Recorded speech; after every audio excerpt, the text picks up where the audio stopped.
My son told me, "You know we don't celebrate with you anymore," when I called to wish him a happy birthday. No greeting, no small talk, just that blunt statement, like a door slamming in my face. I stood there, holding the phone, with the afternoon light casting across the kitchen counter, and for a moment I couldn't breathe. For 51 years, I've been his mother, and now I've become someone they've chosen to exclude from their lives. I didn't respond with anything witty, didn't cry or plead, just said, "All right," and hung up. I sat down at the table where I used to bake his birthday cakes when he was young and looked at the chair where he always insisted on sitting cross-legged like a king. I remembered him at 6, face covered in frosting, laughing so hard he hiccuped, the noise, the mess, and the way he leaned against me when he was tired. I recalled all of it, but I hadn't realized he'd forgotten. I boiled water for tea I didn't want and watched the steam rise like a ghost. My hands trembled, not from anger or even grief, but from something colder, something deeper, perhaps the realization that I had pretended for too long not to know they don't really see me anymore. Wesley, my son, my only son, hasn't visited without needing something in over 10 years. "Mom, can you co-sign this loan? Mom, can we stay with you for a bit? Mom, could you transfer that pension money this week?" And I always did, not out of weakness, but because I believed love was service, that if I remained useful, they'd remember who I was to them. Now I see that usefulness isn't love, it's a lease, and they've chosen not to renew it. The house is quiet now. Thelma, his wife, used to bring the kids over sometimes, but that stopped 3 years ago. Too much going on, I suppose. I understand people are busy. I just didn't expect them to be too busy for a birthday call or a shared meal. Now I've been informed that I'm no longer part of the family celebrations. I sat there until the tea cooled and the light faded. The shadows lengthened across the linoleum as I stood up and opened the drawer containing old birthday cards I've kept. Among them were crayon drawings and lopsided hearts. One year, he wrote, "Mom, you're better than a dragon." I smiled, recalling the story I told him about dragons guarding treasures, and he viewed it as the highest praise. I still think it is. I folded the phone bill and placed it in the folder with the house documents. My name remains on everything. Over the years, they've suggested organizing things for safety and property transitions. Wesley even mentioned, "It's not about trust, Mom. It's just practical." I nodded then, but I refuse to nod now. If I'm no longer worth celebrating, then I'm no longer convenience either. That night, I barely slept, watching the moon rise through the east window, pondering what it means to be erased from your own life by those to whom you gave it. I didn't cry. I simply made a promise to myself. No more silence, no more waiting for invitations that won't come. I have nothing to lose, and that, my dear, is a kind of freedom. When Wesley was young, his birthdays were grand events. I'd start planning a month early. He loved themes like pirates, astronauts, and cowboys. I would sew decorations from fabric remnants, bake cakes in unusual shapes, and handwrite invitations for his classmates. I never sought praise. I did it because his smile and the light in his eyes made everything worthwhile. That was before cell phones, before quick texts and empty thanks without eye contact. I remember his 8th birthday as if it were yesterday. He wanted a space-themed party, but we had no money that year. George had just been laid off, and we were stretching every dollar thin. Still, I stayed up all night crafting planets from papier-mâché and hung them from the ceiling with fishing line. The cake was adorned with silver sprinkles and marshmallow meteors. He hugged me so tightly, he nearly knocked me over, declaring me the best mom in the universe. Voice thick with cake, I ponder now whether that boy vanished entirely or if he is still there, hidden beneath adult responsibilities and courteous cruelty. The last birthday I celebrated for him was his 40th. He hadn't requested anything, but I surprised him nonetheless, invited a few close friends, cooked his favorite stew, and even bought balloons. Thelma rolled her eyes throughout the evening. "He's 40, not 4, she whispered to me in the kitchen. Wesley, however, smiled and kissed me on the cheek as he left, saying, "Thanks, Mom. You didn't have to." I replied, "I know. That was 11 years ago. Since then, I've been reduced from mother to errand runner, from home to mailing address. That afternoon, I opened my ledger. It's not elaborate, just a spiral notebook I've kept in my drawer for years. Each time Wesley needed help, I noted it down. Not because I expected repayment, as I knew he never would, but so I wouldn't forget that I mattered and that my help wasn't invisible. Loan for car repair, $2,000. Bridge mortgage, $5,000. College deposit for Mia, my granddaughter, $3,500. Medical bills for Thelma's dental work, $100. Birthday trip to Cancun. Unplanned emergency credit transfer, $1,800. The total exceeded $30,000 over 15 years. Not once did I receive a thank you card or an offer to repay even a penny. It was always presented as temporary, or "we'll sort it later," or "you're a lifesaver, Mom." And I suppose I was, but I think they started to believe I'd never stop rescuing them. The bank was quiet when I entered, with that sterile, too cold air that always prickles my skin. I knew the teller, a young woman named Brina, always kind and patient. I asked to halt the automatic transfers. She looked at me with raised eyebrows. "Oh, are you sure, Mrs. Hartley? We have a few scheduled for your son's account." "I'm aware," I said, keeping my voice steady. "Please cancel them all." She nodded, fingers dancing over the keyboard. "Would you like to set a new password on the account, just in case?" "Yes," I said, I left with a printed receipt and an unusual sense of calm, like releasing a breath after holding it for too long. That evening, the phone rang. It wasn't Wesley, not yet. It was Thelma, skipping the small talk. "Hey, did something go wrong with the transfer this month?"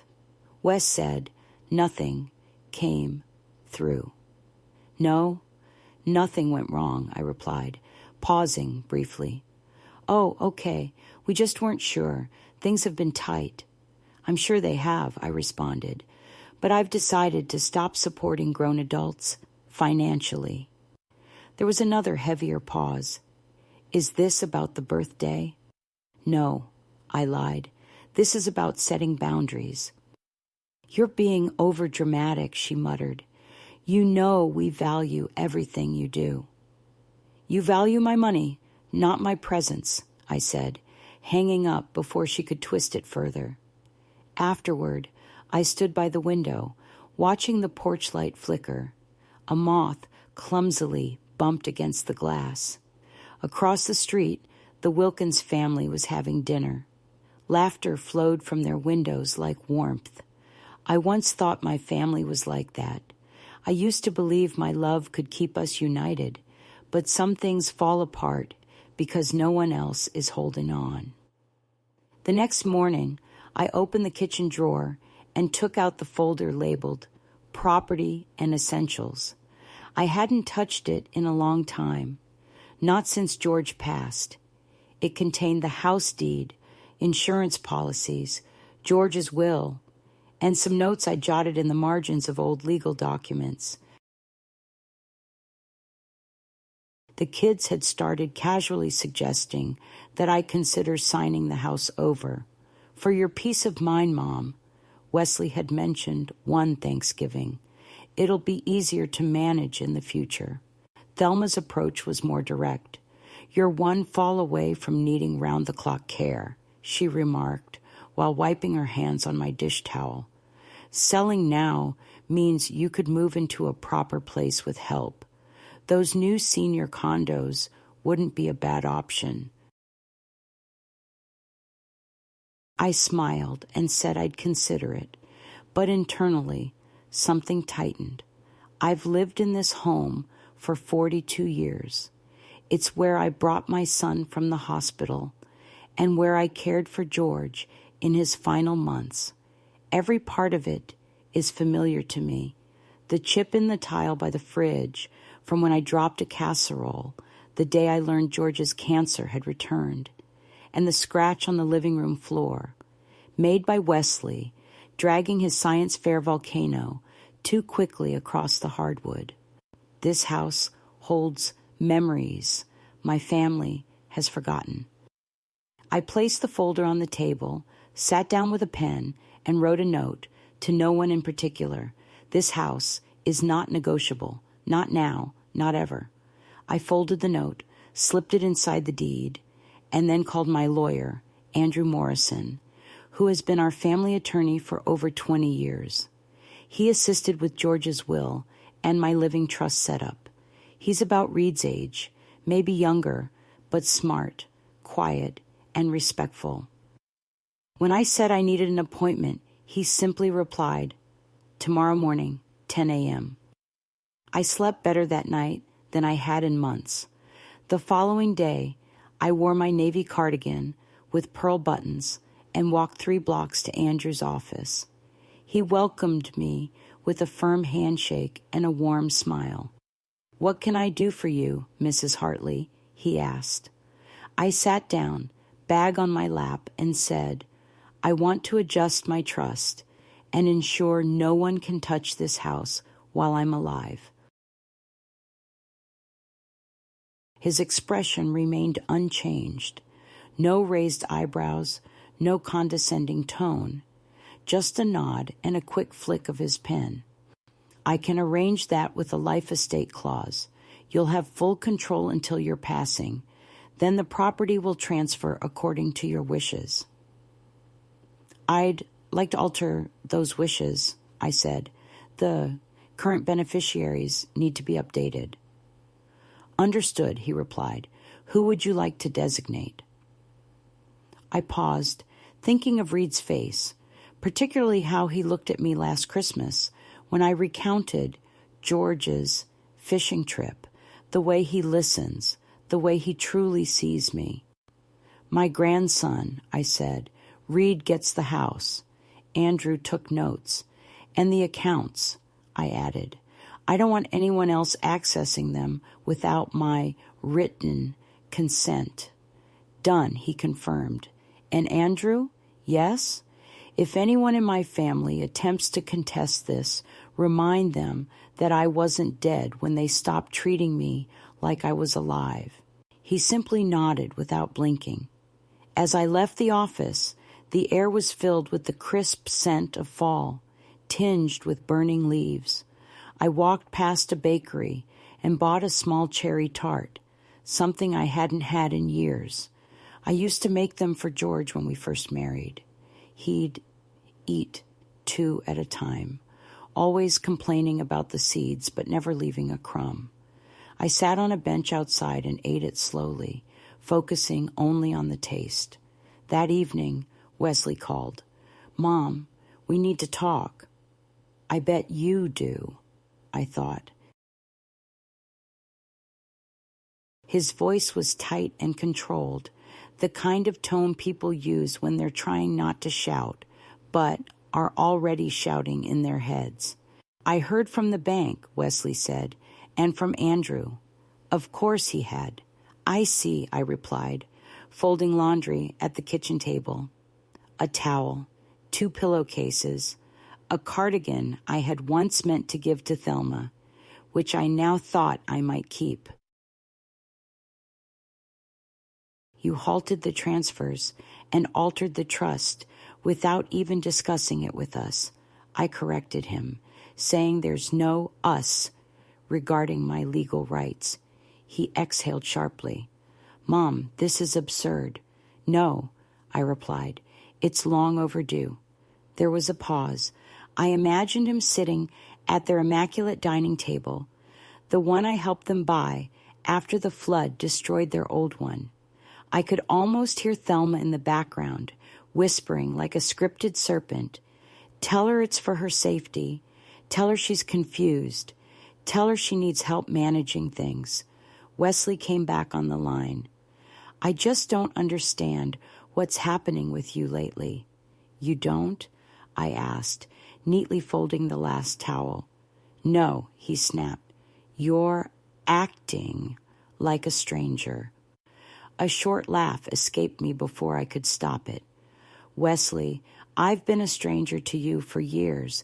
You just didn't notice." "That's not fair," he said. "Neither is lying to your mother about a birthday dinner." Silence. "I didn't want to hurt your feelings," he mumbled.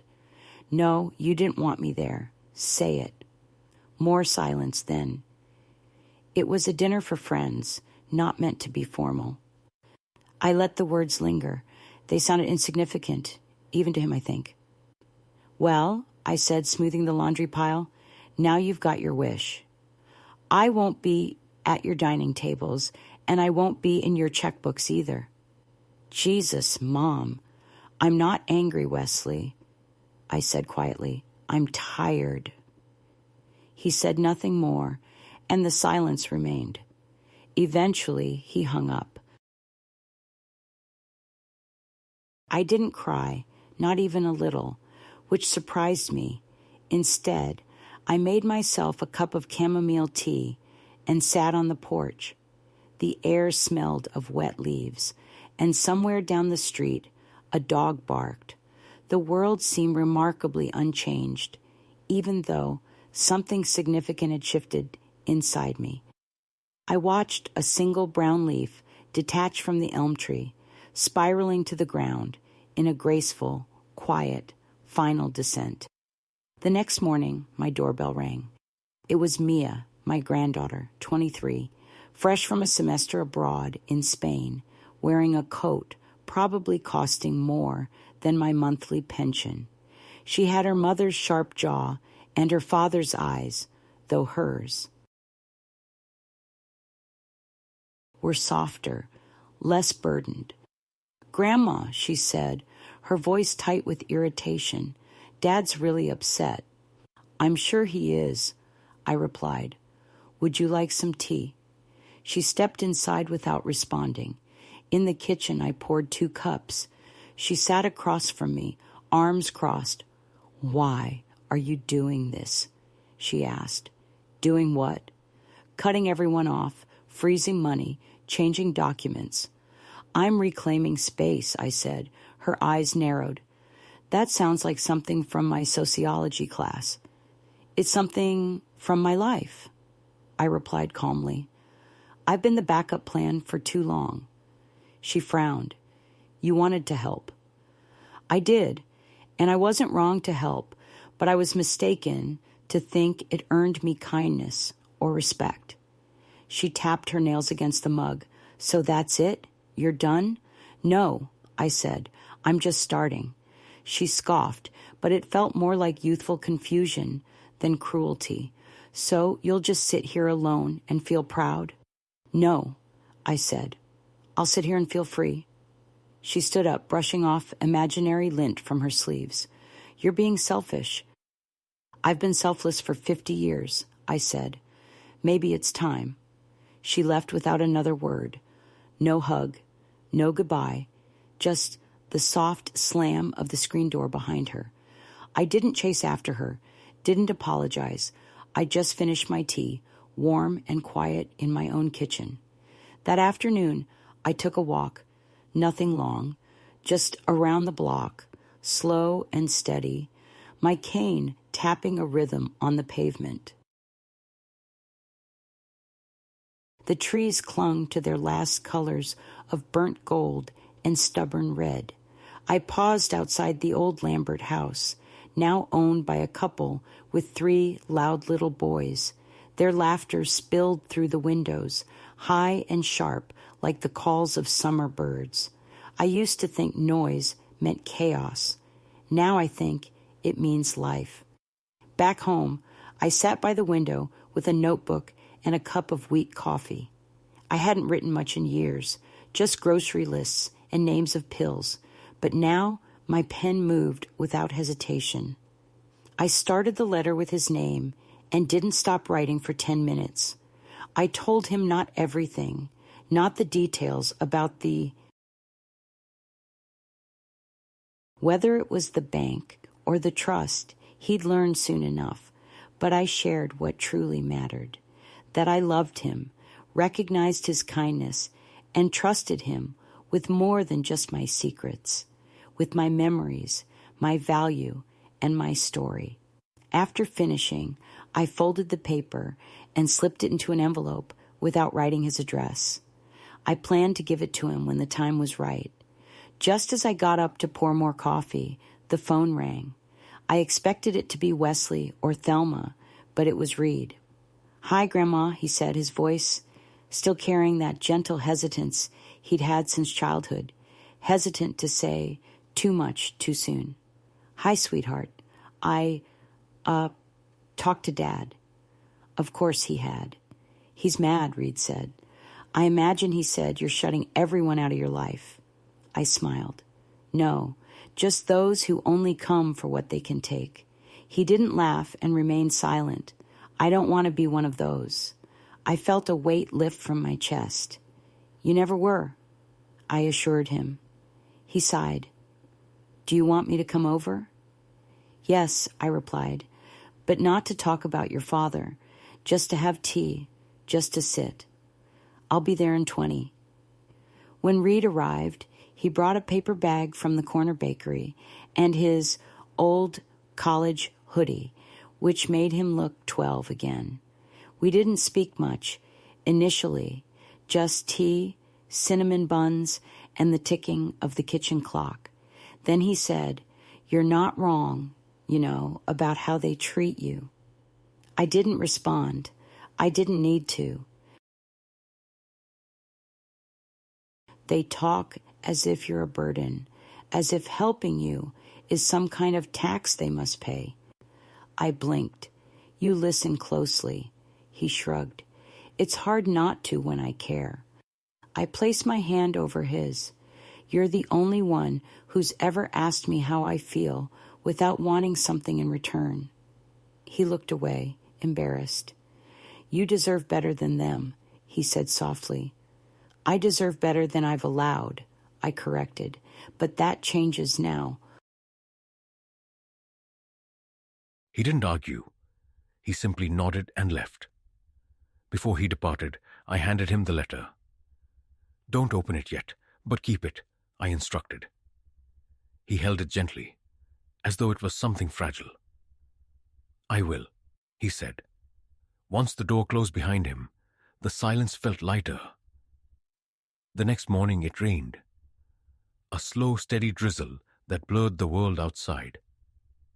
I stood by the window, watching raindrops race down the glass, each one pulling a piece of the sky with it. The house was still, almost too still, but I didn't feel lonely. It felt like a pause, as if something significant was about to unfold. At precisely 10 hours, I went to the lawyer's office.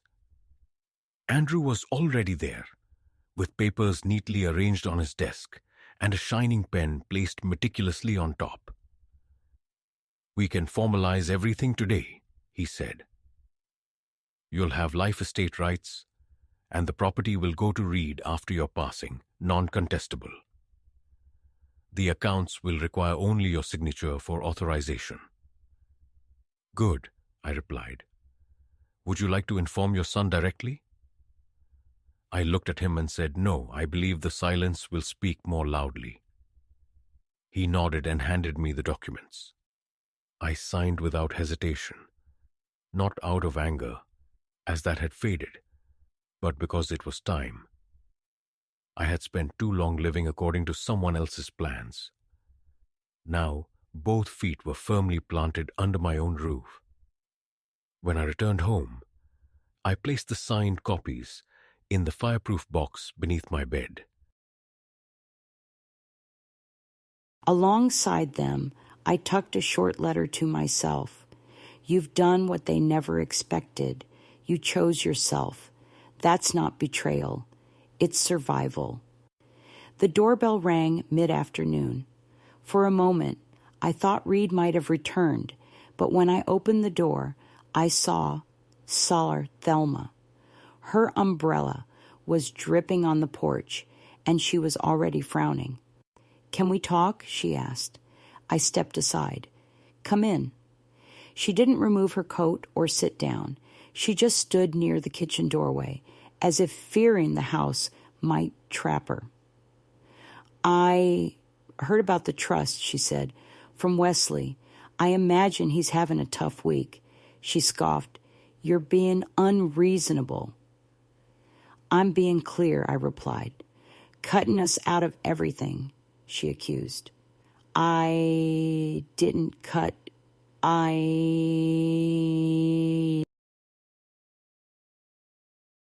Anyone, I interrupted. You walked away years ago.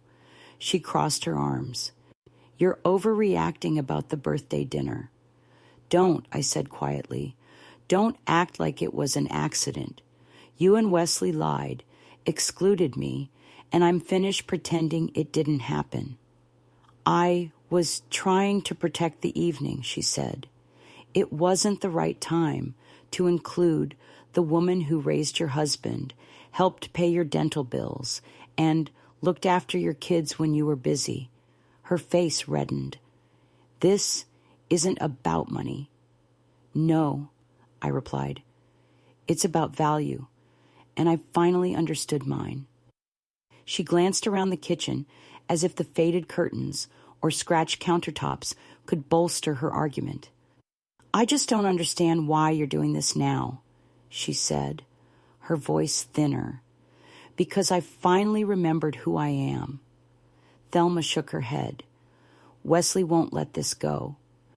He doesn't need to let it go, I said. He just has to let me go. She had no response to that and turned to walk to the door, her steps sharp against the floor. I hope you know what you're doing, she remarked before leaving.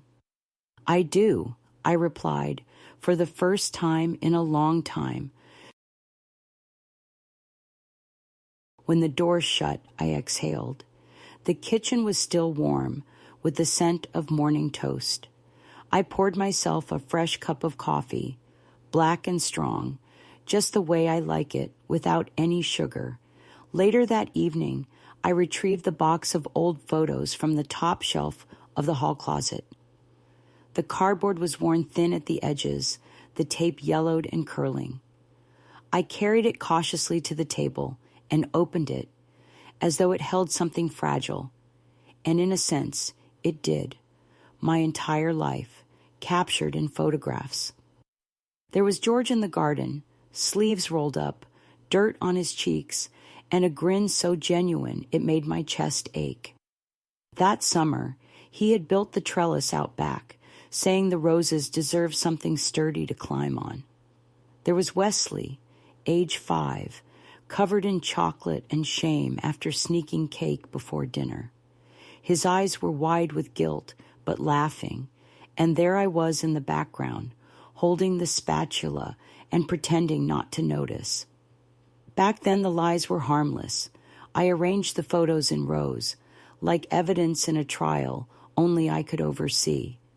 I hadn't thought much about George these past few weeks, which surprised me. But seeing his face again, I could hear his voice, as if he were in the room. "Don't let them turn you into a pocketbook with a pulse," he once said. He laughed, but his eyes were serious. George had a quiet way of understanding things before I did. He gently warned me about how Wesley and Thelma leaned on me. "They love you, Joe," he said, "but they take too. You need to remind them you're a person." I hadn't listened then. Not really. I told myself I was just helping, as parents do. I thought love was supposed to cost something, and it does, but not your entire self. I picked up one of the older photos, the day George and I signed the papers for this house. He wore a new tie, and I wore lipstick I never liked. We looked like people who believed in something lasting. I wonder what he'd say now. I think he'd be proud, maybe not of the family rift, but of the fact that after dinner, I finally stopped sacrificing myself to maintain it and wrote him a letter, something I hadn't done in years. "George, they finally pushed me too far, and this time I didn't hesitate. I remembered your words about how letting people drain you isn't love. It's a gradual fading away. So I stopped fading. I said no, not loudly, not angrily, just firmly. I wish you were here. You'd laugh at Wesley scrambling. You always said he needed firm guidance, and I gave it to him, belatedly, but surely. For once, I feel like I can breathe." I folded the letter and placed it in the photo box, right on top. The phone rang once that night, but I let it go to voicemail. I wasn't in the mood for second chances disguised as guilt.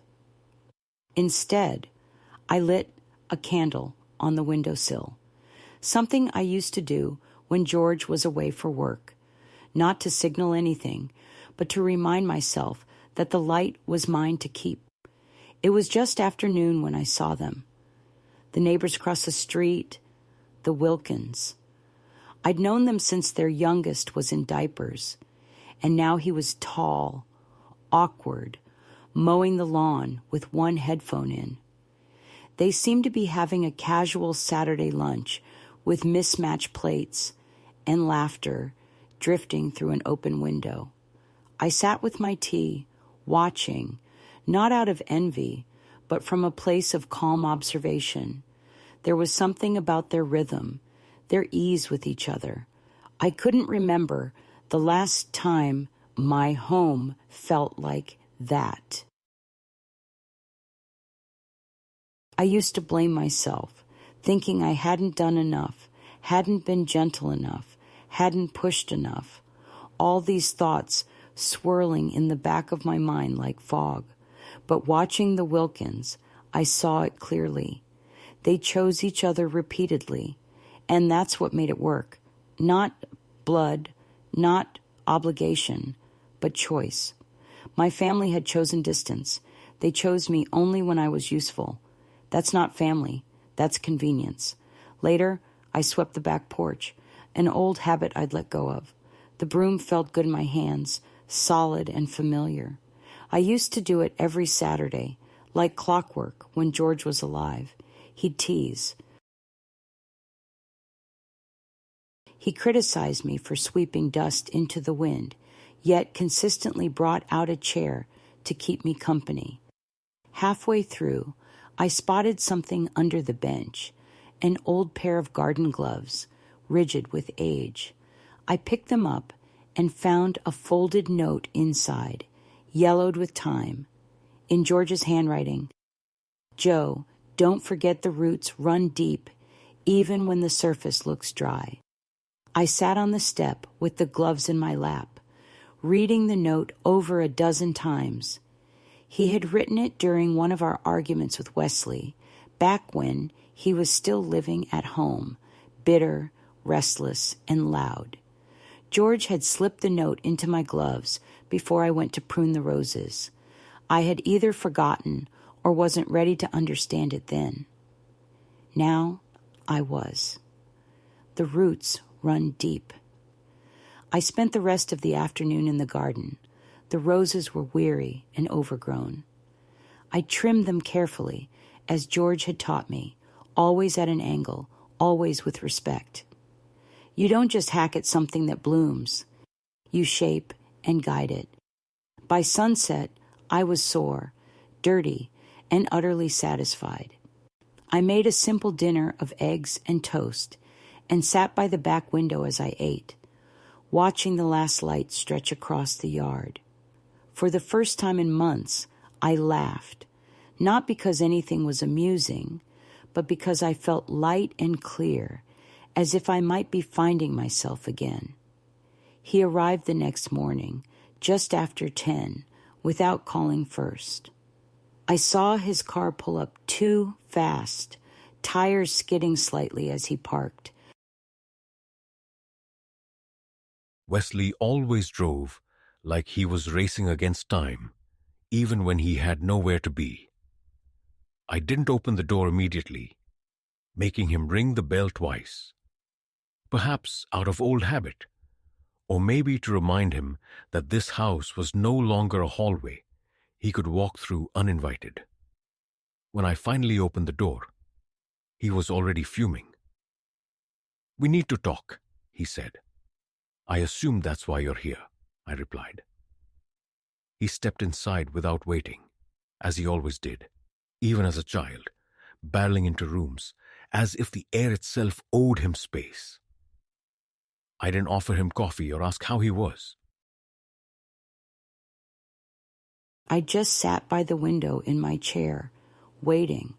"You've made things very complicated," he began pacing, resembling a lawyer practicing a closing statement, with the trust, the accounts, the silence. "I haven't been silent," I replied. "You've simply stopped listening." His lips tightened. "Look, I know there's been tension, but shutting us out isn't the solution." "No," I said calmly. "It's the consequence." He halted, puzzled. "What does that mean?" "It means when you ignore someone long enough, they eventually learn to live without you." He ran a hand through his thinning hair. "This is about the birthday, isn't it? It's about years of birthdays, holidays, quiet dismissals. We'll call you soon. We can't make it this time. And we forgot." His jaw tightened. "We have lives, Mom." "So do I responded. He laughed bitterly. "You sit in this house and water dead plants." "No," I said. "I water roots that are still mine." For a moment he seemed on the verge of tears, but pride intervened, as it always does. "We needed your help," he said more quietly. "You were part of our system." "That's the issue," I said. "I wasn't your mother. I was a system." He sat on the edge of the couch, hands clasped between his knees. "I didn't think it would come to this." "You didn't think I'd ever say no." He surveyed the room, familiar with the furniture, photos, and the faded rug he stained with juice as a child. "Reed said, 'You're leaving everything to him.'" I nodded. "You're punishing us." "No," I replied softly. "I'm protecting myself." He stood again, pacing more slowly.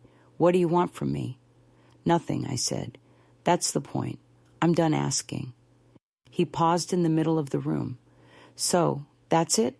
"Yes," I confirmed. "That's it." He looked at me as if he no longer recognized my face. "I used to be your son." "You still are," I said, "but I'm no longer your supplier." He didn't slam the door when he left. He simply walked out like someone forgetting something, but unwilling to return. Once the house was silent again, I sat quietly, letting the calm settle in. It didn't feel empty. It felt deserved. 2 days later, a message arrived, not a call, as Thelma never liked confrontations requiring her voice. It was a text, 4 sentences long, each one colder than the last. She wrote that we all needed to calm down, assured me that none of this was irreversible, reminded me that I was still part of the family, even if I was upset, and suggested we stop punishing each other. I looked at the screen for a long time. She phrased it as a peace offering, but it felt like a threat. None of this is irreversible. As if my actions were just an emotional outburst that could be undone with a few clicks and a signature. There was no apology, no accountability, just a disguised appeal to guilt. I put the phone down without replying and went out to the backyard, gloves on, and started weeding. There's something honest about soil. It doesn't care what you've done or ask questions. If you give it time and patience, it gives back. It was almost noon when I heard the gate creak. Grandma, I turned and saw Reed standing there with a brown paper bag, wearing that same sheepish look he had when caught sneaking cookies.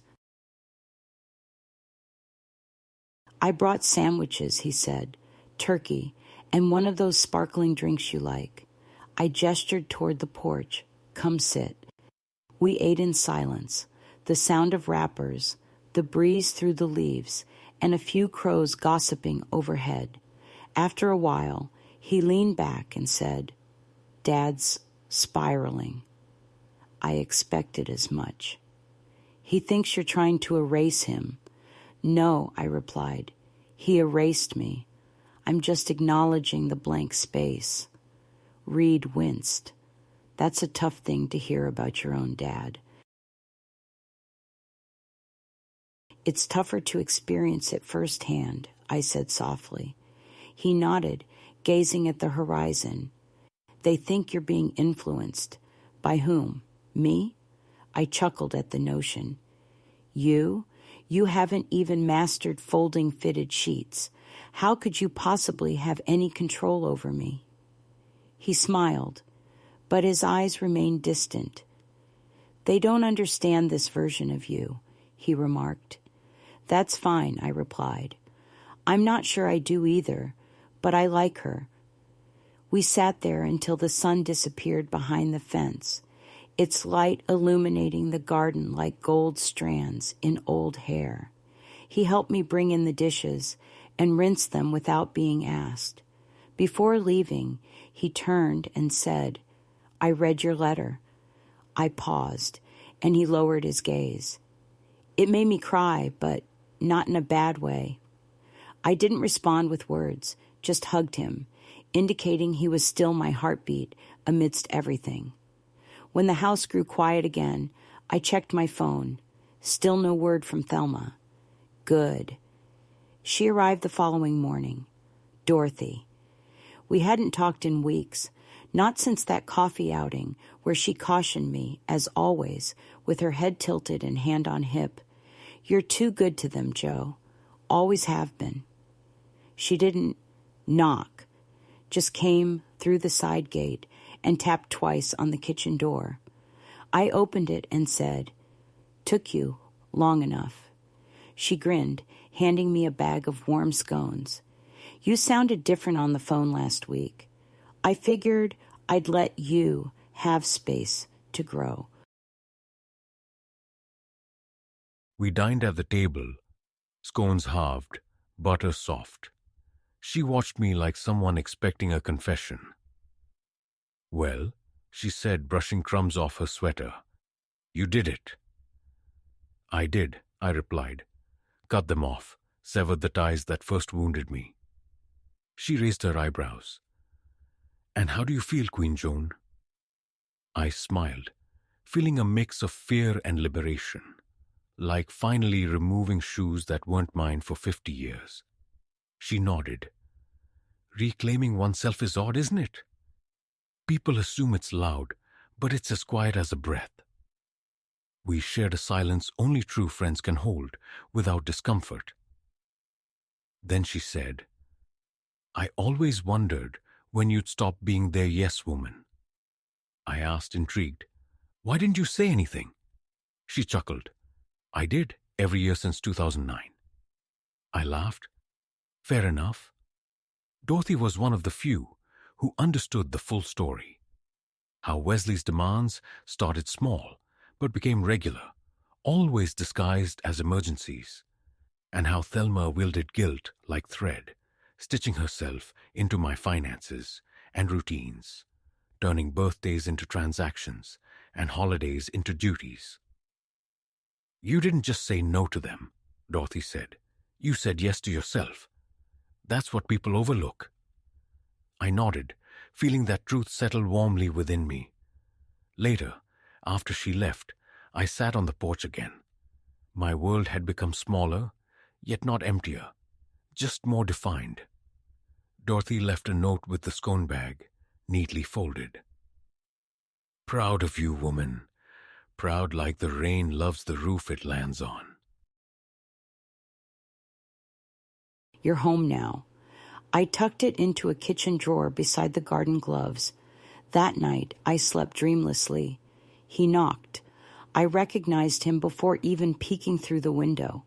A knock has its own rhythm, and his was too loud, too hurried, as if he were still a boy, breaking curfew. I opened the door slowly. Reed stood there, rain on his jacket, eyes uncertain, holding a small, light cardboard box, the kind you use when unsure if something is valuable or disposable. I went through. He mentioned the garage and said he found some items. I stepped aside to let him in, and he placed a box on the kitchen table, brushing water off his sleeves. We stood there in silence, 2 generations apart. Then he opened the box, revealing an old pair of binoculars George used for bird watching, a stack of faded recipe cards with my handwriting, a broken music box that once sat on Wesley's dresser, and a small, leather-bound album I didn't recognize. He handed me the album, saying it contained photos from the cabin, possibly before I was born. I opened it slowly and found pictures of George and me, newly married, sunburnt and foolishly in love. Wesley, around 7, grinning with a missing tooth, and a photo of the 3 of us by the lake. George holding a fish, me with a sandwich, and Wesley trying to splash us. I hadn't seen those photos in years. They almost threw this out, Reed said quietly. I looked up and he hesitated. Dad and Thelma were cleaning the garage last weekend. I found this in the donation pile. I gently closed the album. Of course they were. He sat across from me, shoulders tense. I'm sorry, he said. I didn't have to ask why. And he added, they don't know she'll talk Garenlock to me much anymore because I'm kind to you. I nodded. I told them it wasn't right, he continued, that you deserve better, that we owe you more than memories. I reached across the table and took his hand. You owe me nothing. You gave me something real. You were there. His throat moved, swallowing words unspoken. I don't know how to fix this, he said. You can't, I replied. They made their choice. We sat quietly, the rain softly pattering on the roof, surrounded by the smell of old paper and cold coffee. He asked, Are you angry? I thought deeply. No, I said. Not anymore. I'm disappointed. I'm sad. But mostly, I'm done pretending.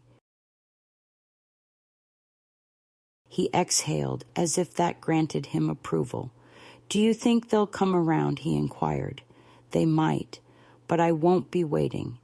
That night, after he departed, I placed the photo album on the mantel. The house felt different somehow, not fuller, not louder, but clearer, as if I could finally hear my own thoughts. It had been years since I did something purely for the joy of it. not out of obligation, tradition, a promise, or to fill silence, just because I wanted to. I visited the cafe on Oak Street, the one with the worn tables and the unused piano. I used to pass by it on my way to the bank, always intending to stop, but never actually doing so. Too busy, too tired, too many excuses. But that day, I wore my good coat, the dark blue one with stitched cuffs. I brushed my hair and added a touch of lipstick, not for anyone else, but because I missed the feeling of being intentional. Upon entering, the air was filled with the scent of coffee grounds and lemon sugar. A boy with a nose ring smiled at me from behind the counter. "What can I get you?" he asked. "A slice of the lemon loaf," I replied, "and coffee, black." He nodded and rang it up, not batting an eye when I paid with cash instead of a card. I appreciated that. Too many people act like you're outdated if you don't tap to pay. I sat by the window, watching people pass by. A woman with a stroller, 2 teens with headphones, an old man walking his dog, all moving at the same leisurely pace. I slowly savored the lemon loaf, unable to recall the last time something tasted so pure. It wasn't fancy, but it was mine. My money, my choice, my happiness. Later that week, I went to the community theater alone. I had seen the flyer at the post office, Steel Magnolias, one weekend only. It was the kind of thing I used to love, but hadn't dared to attend without someone beside me. But now I felt I had earned the right to go anywhere, companion or not. I wore my mother's brooch and sat in the 3rd row from the front. The lights dimmed, the room grew quiet, and for 2 hours, I didn't think about trust funds or frozen bank accounts. Lost contact or stopped calling me. I simply sat there, absorbing the story. During intermission, a woman next to me asked, "You came alone?" I nodded. "Good for you," she said. "I wish I had the courage." I smiled and thought, it's not courage, it's clarity.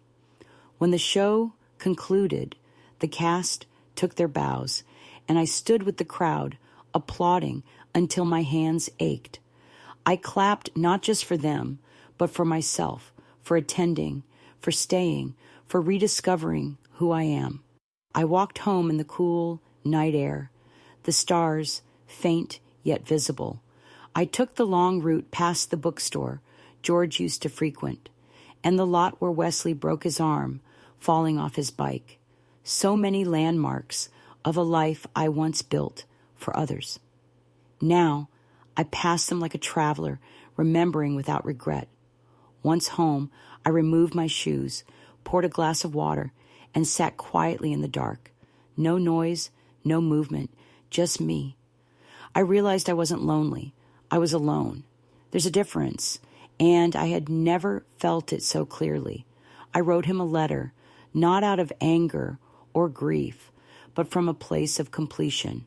There were no accusations, no lists, no painful reminders, just the truth, living in the quiet spaces between people who have stopped pretending. I addressed it to Wesley, not as my son, because this was a letter from one adult to another, from one soul to another, free of the roles we failed to fulfill for each other. Here's what I wrote. You don't owe me love. That's not how love works. It can't be traded, bargained, or expected into existence. But I don't owe you silence. For years, I thought being a good mother meant being available, agreeable, ready with money, advice, food, and forgiveness on demand, no matter the cost to me. And I paid willingly, repeatedly, with time, health, and the dimming of my own identity. But something changed. And no, it wasn't the birthday or a single slight. It was years of shrinking to fit into a space where I was only wanted when needed. You made a choice. Many of you chose to withhold kindness, allowing me to slowly fade from your life while extending a hand only when you needed something. That's not a relationship. It's resource extraction. So I made a choice too. I decided to stop disappearing. This doesn't mean I hate you or wish you harm. It simply means I'm no longer offering myself for the illusion of closeness. You don't truly want me. You want the memory of someone who is useful, passive, and compliant. That person is gone. There's a new version of me now, one who walks alone, enjoys lemon cake at cafes, goes to the theater independently, laughs with neighbors, and sleeps without waiting for a call. I don't need your apology or even your understanding. What I need is space, dignity, and the peace that comes from finally choosing myself. I folded the letter, sealed the envelope, but didn't mail it, not out of hesitation, but because the urgency had faded. I had expressed what needed to be said. Sometimes the power lies not in being heard, but in knowing you've spoken. That evening, I sat in the backyard again, a blanket over my knees, a cup of tea in hand. The roses were blooming late, stubbornly defying the season. I admired them for that, refusing to wilt on schedule. I watched the wind move through the trees, not loudly or quickly, just steadily and surely. I realized I have no more arguments to win, no dinners to plead for, no calls to anticipate. Alki number fargan. I have a home, a name, a life, and, most importantly, I have myself. Morning came again, with light filtering through the curtains in thin golden lines, tracing the kitchen floor like memories. I moved more slowly these days, not from weakness, but with intention. I poured the water, prepared the tea, and sat at the table as if I had an important meeting, which I did, with myself. No calls, no knocks, no emergencies disguised as affection, just the gentle hum of the refrigerator, the birds outside the window, and the sound of life realigning itself into something true. I turned on the radio, not loud, just enough to fill the room with classical music, strings playing softly. It brought back memories of Sunday mornings with George, how he would sway gently while cooking eggs, as if his movements were essential to the music. I smiled. The newspaper lay folded beside my plate, the headlines uninteresting. I could already sense the day's events. I skipped the front page and went straight to the crossword. Midway through my second cup of coffee, I heard a knock, not at the front door, but at the side entrance, where close friends enter. I opened it to find Reed. No packages or errands, just him. I was passing by, he said. Thought I'd see if you were up. I motioned to the table. I'm always up. Come in. He sat down, poured himself some tea without needing to ask. That's the beauty of people who truly know you. They don't knock to announce themselves, but simply to arrive. We chatted about inconsequential things, a neighbor's dog, a bakery that closed, the way birds sense winter before the calendar does. Then he asked, "Do you miss them?" I answered honestly, "Sometimes. Would you take them back?" I stirred my tea. Not as they were, not if it costs me peace. He nodded. I think they expected you'd come around. I did, I replied, just not in the way they hoped. He smiled, a gentle, understanding smile of someone who has seen you endure challenges and emerge stronger. When he left, I walked him to the gate. He kissed my cheek. "See you soon," he said. And I believed him. Back inside, I returned to the unfinished crossword. The sun was higher now, and I took in everything that was still mine. The worn mug, the ticking clock, the silence I no longer feared.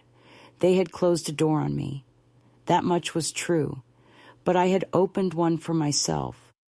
What I found on the other side was not resentment. It was space, tranquility. It was me. So if you're waiting to speak up, to stand your ground, to draw that line they keep crossing, let this be your sign. You're not selfish. You're remembering you have the right to be yourself. Reflect on yourself. And if this story stirred something deep within you, something ancient, something strong, don't keep it to yourself. Share it, leave a comment, and let someone else know they're not alone.